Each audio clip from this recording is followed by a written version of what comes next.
You, my friends, are on the John Fredericks Radio Network. It's good to have you with us, Trucking the Truth Across America. Joining us now for an update on Venezuela live from London is Vanessa Neumann.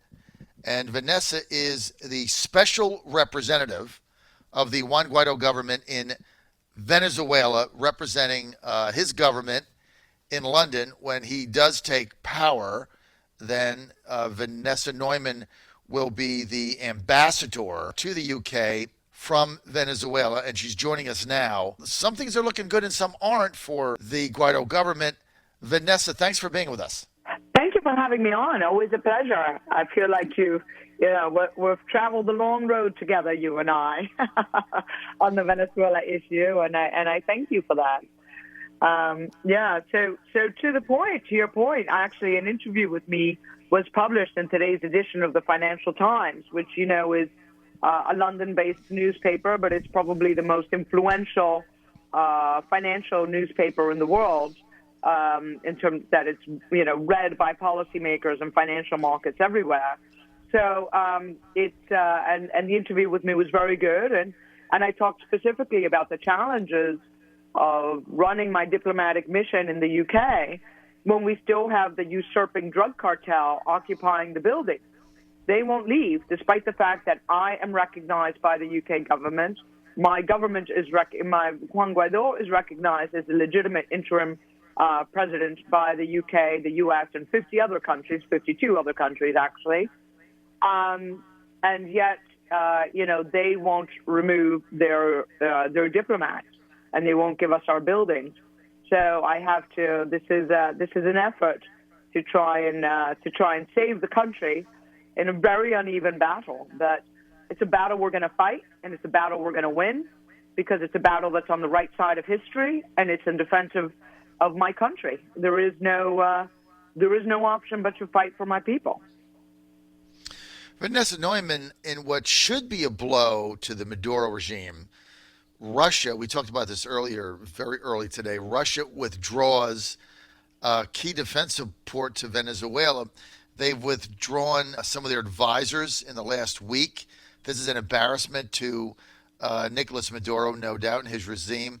For instance, Russian state defense contractor Rostec, which has trained Maduro Venezuela troops and their officers and advised them on securing arms contracts throughout the globe. They've cut its staff in Caracas to just 25 people. A few months ago, they had 1,000. That was at the height of their cooperation. So, knowing the Russian government and kind of following what they do, they don't want to be embarrassed.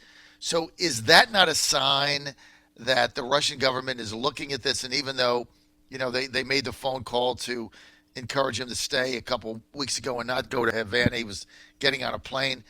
Is this not a sign that the Russian support for Maduro is starting to waver? And frankly, it should start to waver. It should start to waver for a number of reasons. It should start to waver partly because, the international community, and that's partly my role and that of my other 25 ambassadors or diplomatic representatives appointed by Guaido, is to build the international support network. The Russian trolls have come out against us.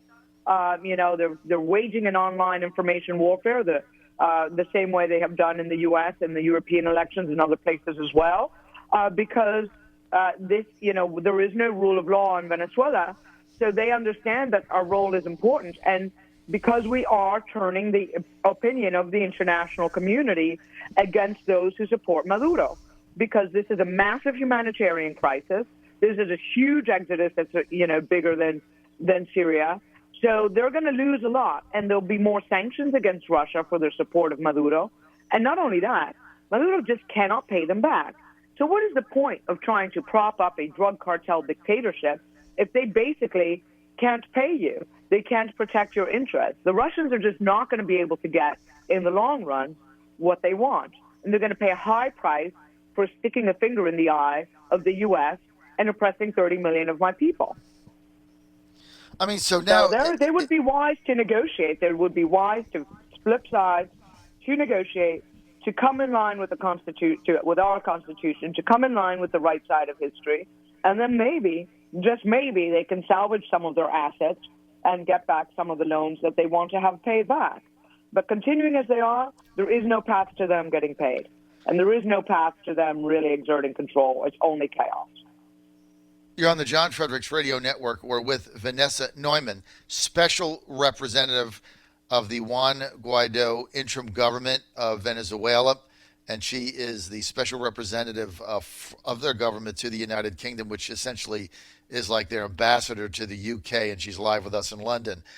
Vanessa, let me be straight up and ask you this. There's a movement among the American left now that is in favor of supporting Maduro, and they're calling on the U.S. to drop its sanctions, economic sanctions against Venezuela, saying that all it's doing is hurting the Venezuelan people and starving them, and it's inhumane, and the U.S. should not be involved in any of these sanctions and let the Venezuelan people figure it out, because what they're saying is it's not hurting Maduro. The sanctions are just hurting Venezuelan people, and they can't get food, they can't get medicine, and they can't get basic necessities. Gas is, $15 a gallon or something. They can't get anything, and they're blaming Trump's economic sanctions and saying he should just get out of there and stop messing with it, that whatever he's done has not been effective. How do you respond to that? Frankly, it's a load of nonsense. Because, first of all, up until the oil sanctions, or the only sanctions that were affecting people, that were affecting the Venezuelan, the Maduro regime, were targeted sanctions against the individuals. These are punishments for massive torture, for drug trafficking, for terrorist financing, and for human rights abuses. Right? We have over 900 political prisoners.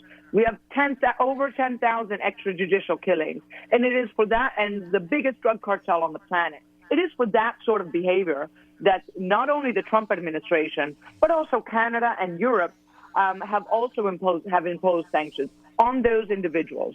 And we know, because they've already dropped sanctions against people who have switched sides. If you come to the right side and you support our Constitution and our constitutional president, which is Juan Guaido, instead of the drug cartel of Maduro, if you come to the right side, sanctions will be dropped. So there's a very simple solution, and we know it's hurting them. We know it's effective because the first thing they say at any opportunity is drop the sanctions. So we know that. In terms of the humanitarian crisis, here's another evidence that that's a load of nonsense. The humanitarian crisis started back in 2013. We already had the indices of growing hunger, of growing inflation, of an exodus. So this started well before the U.S. even imposed any serious sanctions, which started in 2017. Obama had imposed one set of sanctions, but they were quite mild compared to what has come in since 2017 that were targeted. So there's one person to blame for the humanitarian crisis and the mass starvation of 2/3 of the Venezuelan people, and that is Nicolás Maduro and anybody who finances and supports him. And that's it. So pinning this on Trump or Canada or Europe is nonsense. Where do you go from here? Because the Trump administration now is also getting criticism from the EU and others that, maybe they played their hand too quickly here. It's turned into some kind of a mini embarrassment because, look, all the involvement they've done and Maduro is still there. I mean, it looked like his government was faltering. He's managed to maintain power. Guaido called for the demonstrations. They happened, no change. So it's gone from, okay, there's an imminent change of power to, well, maybe this guy's going to hang on. Well, I'm all right. I'm going to beg to differ to that. There's a different way of looking at this. Let's look at what has happened and what has been accomplished since January. Basically, on January 1st, the National Assembly elects of Juan Guaido as its head of the National Assembly. On the 10th, the presidency becomes vacant because Maduro did not win the previous elections that were condemned basically globally, except by one Spanish politician who we now know was being paid by the drug cartel. So if we look from that starting point up until now, you see that we now have representatives around the world. We have more actions we have growing awareness, and we now have, an alternate, a plan, a governance group and plan that can take over. And in terms of, let me point to a few facts. I mean, we have a deeper, more granular understanding of the realities in Caracas. But what I can say, for instance, on the radio is look at the facts. Look at the facts. You can see, these guys were negotiating behind Madura's back. And they were, his Minister of Defense, the people closest to him. And you know what? Maduro doesn't have the power to let them go. They're still there. He hasn't fired them. So the question is, who really has the power? And now he's sort of, gone to talks in Norway. My concern is that negotiations in Norway and other things, if the regime is fractured and everybody's negotiating for themselves and there's own interests, who's going to really speak for the regime? How do you know that you're dealing with a credible interlocutor? So we are signs of weakness. And unfortunately, these transitions after 20 years of dictatorship, take time. They take time, and that's why we need a stronger hand from the international community and not just the U.S. You need to support the U.S. We're with Vanessa Neumann, Special Representative for the Juan Guaido interim government in Venezuela, which is Special Representative to the U.K., which is like the ambassador, but you can't move into the ambassador's residence because the Maduro people are holding that up. They won't let her in, so the whole thing's a big mess, and it's kind of the same thing in the U.S. and other of the ambassador's residences. But let me just ask you something that you just pointed out, Vanessa Neumann. You said that there's ministers in the Maduro government right now who have negotiated him out behind his back. And obviously, if he's still in power, they're the first people you're going to fire because they're cutting you out and going their own way, and they're undermining whatever government you've still got. And you said, why aren't they fired? Who has the power? Well, let me ask you that question back. You asked it to me. I don't have the answer. Why aren't they fired then? Well, I mean, to me, it points to, it points to a weakness. It means that he cannot let them go, that he cannot fire them. I mean, can you imagine if somebody, did try to betray Trump that way, for instance? What if, his cabinet ministers were negotiating with foreign powers to get him out on a plane or something? They'd be gone. They'd be gone because, Trump rules with, he rules with strength. So it's just an absolutely unprecedented situation where basically he has to tolerate even their betrayal and probably their ongoing betrayal. Because I can tell you from experience and having worked security issues and having run, my own business, somebody who betrays you once is going to betray you again. So to me, it points to the fact that this is a coalition that is, still sort of barely clinging together in order to sort of stay in power. But he does not have the absolute authoritarian power that he would like he has. So if the U.S. shows no signs of easing or lifting any of the economic sanctions, right? So the last time we talked, it seemed imminent that there was going to be regime change, and it looked like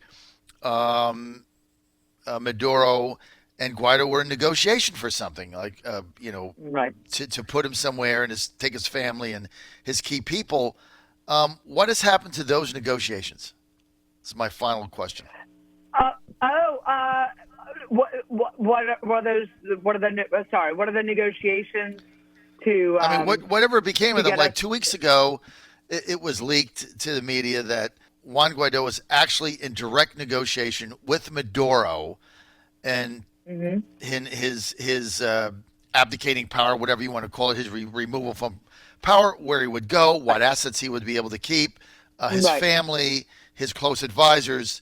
2 weeks ago, we were told that they were in negotiation for that. So everything looked imminent. That was a couple of weeks ago that we heard nothing. Are those negotiations still going on now? Well, so that's one of the ironies of what is happening now with the Venezuela situation. The international community criticized us for years that the opposition was fractured, that we couldn't coalesce behind one leader. Now, as of January 10th, we coalesced under Juan Guaido, and again, even more firmly coalesced under Juan Guaido under January 23rd. Now the international community they have fractured. You have all these conversations and all these negotiations all over the place. Lima Group, Norway, etc., which is going to, unfortunately, complicate matters and probably give more air, more oxygen to the Maduro dictatorship. However, let me tell you where we are firm on. We are absolutely firm that President Guaido's three-step plan, which is end the usurpation, which means Maduro and his head cronies have to get out.